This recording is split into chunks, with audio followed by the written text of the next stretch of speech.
सिडकोच्या जागेवर वसलेल्या झोपडपट्टी व बैठ्या तळ्यावरचा विषय आहे।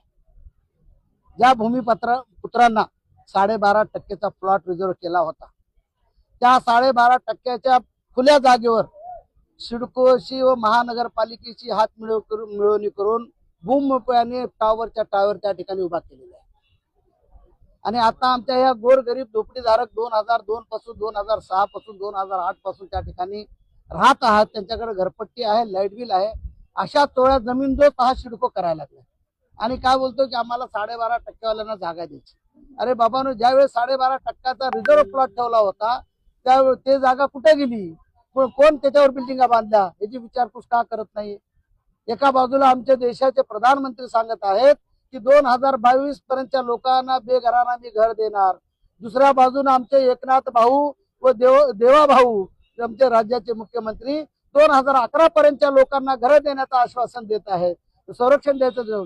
मग एवढा असताना ही सिडको प्रशासनाला वेळ लागलाय का, महानगरपालिका ह्या पोलीस प्रशासनाला वेळ लागलाय का, त्या गोरगरिबाची घर नष्ट का करायला लागला, हा प्रश्न विचारत आम्ही या ठिकाणी आलेलो आहोत। जर न्याय नाही दिला, आमच्याकडे भारत ठाकूरचा फोन आलेला होता की या भेट करायला आम्ही बोलू, शिष्टमंडळ घेऊन या।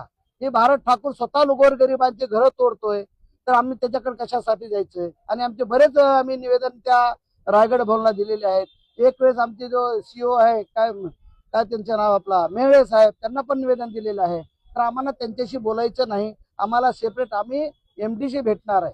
आज जर तुमचं त्या ठिकाणी अधिवेशन असेल तर अधिवेशन झाल्यानंतर आमची भेट द्या। जर त्यांनी भेट जर नाही दिली 2 महिन्यानंतर आम्ही त्या ठिकाणी सिडको मध्ये जमिनी कव्वाच्या मार्गातून सिडको मध्ये आमची सर्व जनता घुसल आणि त्या MDच्या कॉर्नरला पकडून आम्ही जॉब विचारल्याशिवाय राहणार। मध्ये MIDC आणि सिडको पकडले 142 झोपडपट्ट्या आहेत आणि त्याचा रेकॉर्ड महानगरपालिकेचा आहे। घर हक्क संघर्ष समिती नेहमीच या लढ्यामध्ये आणि या शहरामध्ये ज्या लोकांनी या शहराला सेवा सुविधा दिली, अशा या लढ्यामध्ये आम्ही घर हक्क संघर्ष समितीचा भूमिका नेहमीच की या शहराचा विकास होत असताना या शहराला ज्या इथल्या कामगारांनी असेल, माथाडी कामगार, घरेलू महिला कामगार, आमचे माथाडी भवनमधील इतरही काही फेरीवाले, रिक्षावाले, या शहराला जे सेवा सुविधा दिली आणि सेवा सुविधा देणारे झोपडपट्टी धारकच नसून या शहरामध्ये जे चाळीधारक आहे, आतापर्यंत चाळीधारकांना सुद्धा मोठ्या प्रमाणात त्या ठिकाणी नोटिसा गेल्यामुळं त्यांच्यामध्ये सुद्धा फार भीतीचं आणि असंतोषाचं वातावरण या ठिकाणी निर्माण झालेलं आहे।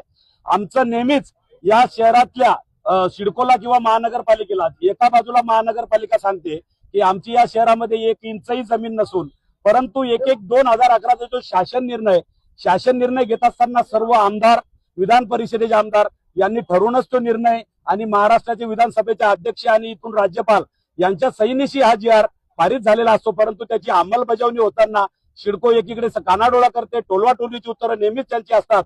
म्हणून घर हक्क संघर्ष समिती आणि इतर पक्ष संघटना, तळवली, घनसोली, इतरही नवी मुंबईतील अजून काही बऱ्याचशा संघटना या लढ्यामध्ये उतरत असून हे मोठं एक व्यापक स्वरूप आणि यानंतरही सिडकोने आपली भूमिका नेहमी टोलाटोलीचे मुख्य नियंत्रक अतिक्रमणचे जे असतात ते सांगतात वरिष्ठांना भेटा, वरिष्ठ MD आम्हाला भेटत नाहीत।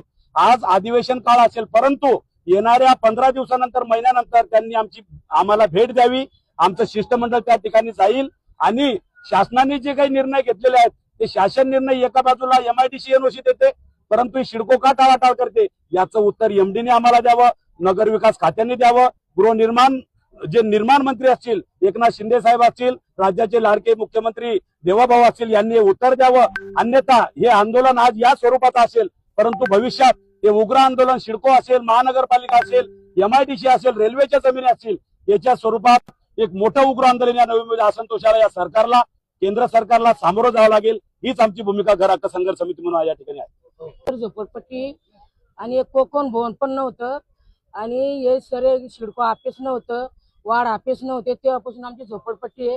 आज 35 वर्षापासून आमची झोपडपट्टी आहे आणि आमचं असं म्हणायचं आहे की इथं बाजूला एक बिल्डिंग चालू झाली, मोठा टावर, जे कोकण भवन बनलं तर सरकारी ऑफिस तिथं तयार झाले 2, त्यांच्या नोटिसा जातात की आम्हाला एक कचरपट्टी नाही पाहिजे, एक झोपडपट्टी नाही पाहिजे आम्हाला।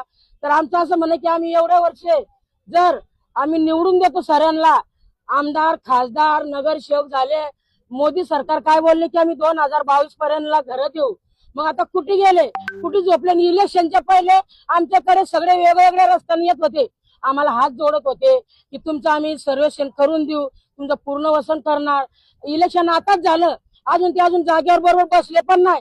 इलेक्शन झालं लगे नोटिसा काढल्या यांनी, लगे थोडं कारवाई चालू केली.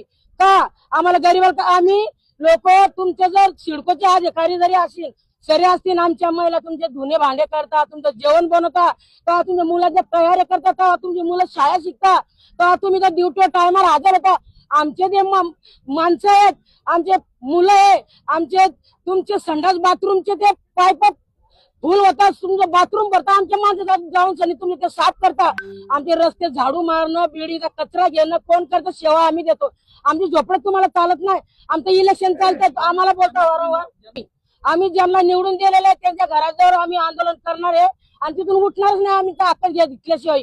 आणि आम्ही हे पण बोलतो, आम्ही डोजे जरी आले आम्ही आत्महत्या करायला लावून बसणार आहे. आमचा जीव जरी गेला आम्ही जागा सोडणार नाही, कारण की आम्ही वारंवार यांना निवडून देत आलो आणि आमच्या जीवावर हे निवडून आले. वेगवेगळ्या रस्त्याने आता यायचे सर्वजण, ताई दादा आम्हाला निवडून द्या, तुमचं पूर्ण वसन करतो. आता कुठे गेले? आता काय बोलतात? नगरसेवक, आमदार, खासदार, सगळ्या पक्षांचे लोक येतात आमच्याकडे. सगळ्या पक्षाचे लोक आले होते. टाटानगर मध्ये एवढी गर्दी होत होती की वन साईड तुमचं मतदान आहे. आणि ताई तुमचं आम्ही घर तोडणार नाही. आणि मी पाण्याचा हक्क मागायला गेली महानगरपालिकात, बोलतो नाही तुम्हाला देणार ना तुमचं पाणी, तुम्ही शिडको जागीत राहतं, तुम्ही जावर आयुक्ताकडे. इथं गेली लाईटाच्या ऑफिस, तुम्हाला लाईट देणार नाही, तुम्ही आणली गेले, तुम्हाला आम्ही काय देऊ शकत नाही. आम्ही माणसं नाही, आम्हाला अधिकार नाही माणसाचा हक्कात जगण्याचा? बाबासाहेबांनी अधिकार दिला नाही का? तुम्हालाच अधिकार आहे का या पक्षातून त्या पक्षात जायला, या पक्षातून त्या पक्षात जायला? तुम्हालाच अधिकार दिलाय का? आम्हाला एक झोपडं नको आहे का? तुम्ही का नागर हाकलला का शेतामध्ये? तुम्ही एवढ्या हॉटेली बनवल्या, तुमच्याजवळ 200 100 डोजर आहे, तुमच्याकडे एवढं मोठं तुम्ही हे घेतात. तुमच्याजवळ आम्ही एक झोपडं तुम्ही आमचं लिगल नाही करू शकत.